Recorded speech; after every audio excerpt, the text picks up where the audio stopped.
ना ना चतुर्थ श्रेणी पर्यंत बुझी मो पु जानी मो पु हूँ चतुर्थ श्रेणी कतुर बुझी बोले बैग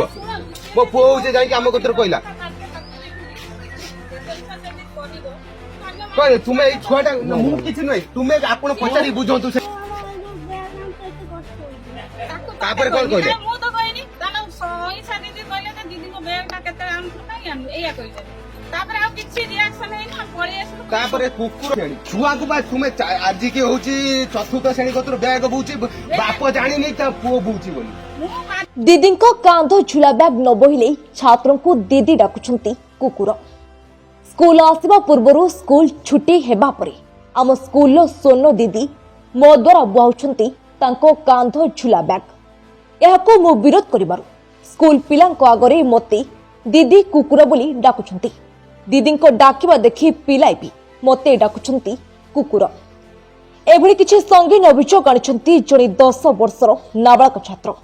तेबे सुनंतु कोन कहूछि नाबालक छात्र जनक कौन तम ना प्रीतम सेवेरी कौन है काली स्कूल ले दीदी बैग चतुर्थ श्रेणी नहीं जाती दीदी घर पाखर नहीं जाती पंचम श्रेणी ज्वर होता 6 दिन नौना दीदी बैग दीदी प्रार्थना सभा सब छुआ आगे कहले एमती बैग आया कष्ट होना तू मरी जाऊना तापर क्लास रे सब छुआ आगे कहले तू गोटे कुकुर हेड दीदी गला सब छुआ मत कुकुर कुकुर डाकुचंती तुम को स्कूल पढ़ुच पात्रसाही सरकारी प्राथमिक विद्यालय तुम हेड दीदी ना कौन श्रीमती अन्नपूर्णा जेना तुम आसिक घरे कही आगे तेबे सुनिले तो कौन कहिले छात्र जनक এই ঘটনা কোনসি উপান্ত অঞ্চলে ঘটি নাই বরং ভদ্রক সহরর ছাতি উপরে তথা পৌরপালিকার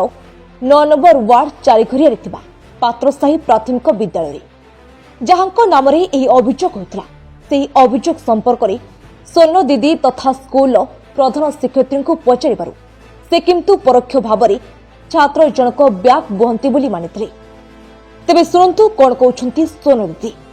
मैडम आपन ना कर परिचय देबे अन्नपूर्णा जेना को स्कूल एडमिशन पात्र साइज गवर्नमेंट मैडम प्राइवेट आपन ना गोटे अभियोग आछि गोटे पिला को आपन बैग बोया पई प्रत्येक दिन कहउतले एवं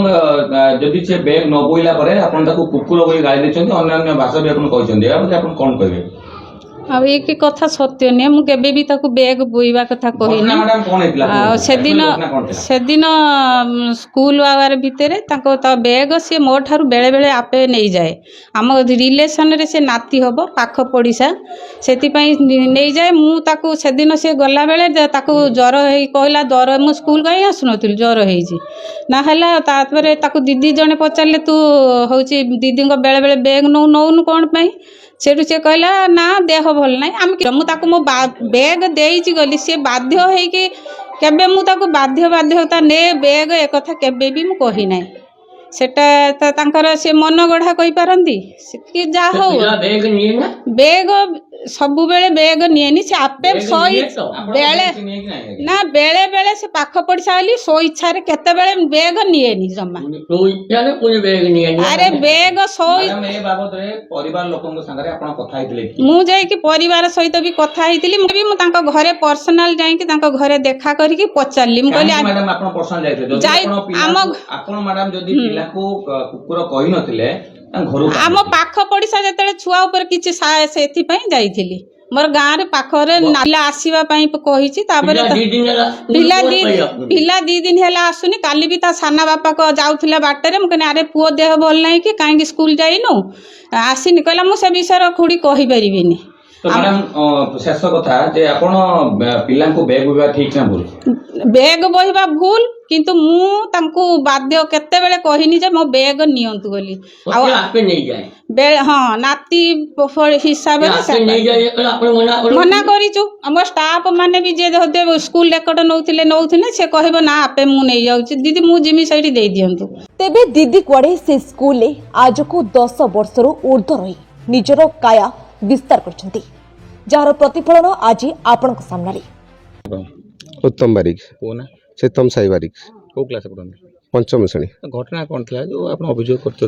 घटना एक्चुअली कौन था घटना मु किसी जानी ये हूँ बैग दीदी बोईक आनुला बोली मु भी जानी ना आज चतुर्थ श्रेणी बुईला ये जोटा दीदी गाड़ी दे कुकुर मुकुर कहीकि जेहतु मुझे 4टा बेले जाकि कम आसिक मु पाइप काम करे मुझे आसिक घरे शुईची शुईला भितर मो पुओ जाकि मत अभियोग कला मुझे स्कूल जिमिनी कहीं जीवनी जेहेतु छुआ मैंने कुकुर बोली डाकिले। अच्छा अच्छा तो ये जो घटना जो बैग बोईवा घटना केते दिन आप भावुँ पुओ आपको कहला चतुर्थ श्रेणी बुईला पुओ से कहला से दिन दे मुझे चतुर्थ श्रेणी कतर बैग बुझे दीदी बैग अन्नपूर्णा दीदी आम जी हेडमास्टर अच्छा आम पातुआ साई स्कूल कुकुर बोली छुआ डाकिले ना दीदी डाकिले दीदी कहला पर छुआ डाकिले तुमको हेड दीदी कुकुर को हेडमास्टर पचारे मु पचारिनी आसिक दीदी से फेरी जाते पुओ जो पहुँचिकी कांदिला मुझे दीदी पचार दीदी तुम बैग नेलानी बोली कुकुर मुकुर कहले ना